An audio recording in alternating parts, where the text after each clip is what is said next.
All in the name of Jesus. I've been in the ministry of prayer and deliverance.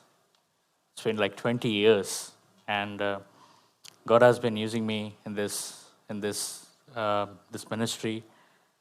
So today I'm going to talk about, as I told you last time, that whenever I'll be here, I'll be talking more about prayer, emphasizing on the subject of prayer, because that's the core area that I have written many books, almost like 30 books on subject of prayer, intercession, and all of that.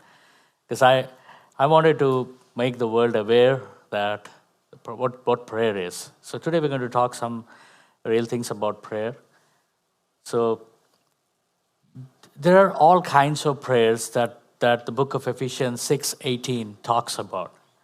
It says that, and pray in the Spirit on all occasions with all kinds of prayers and requests. So there are many kinds of prayers. Now, what prayer is? Now, prayer is a communication with God. We could put in that way.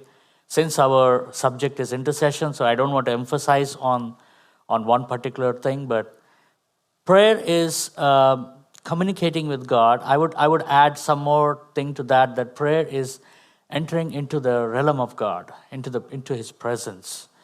Prayer takes you. You cannot go by yourself into the presence of God. There are only two things that can be done to enter into the presence of God. Number one, either God has to bring you into His presence, either you should have the desire to go into His presence.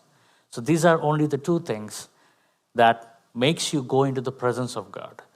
And presence of God is everything. So when you bring the presence of God, it will knock down the darkness. It will knock down the warfare.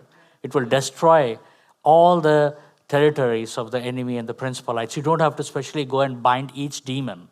You just have to call onto the presence of God, enter into the presence of God.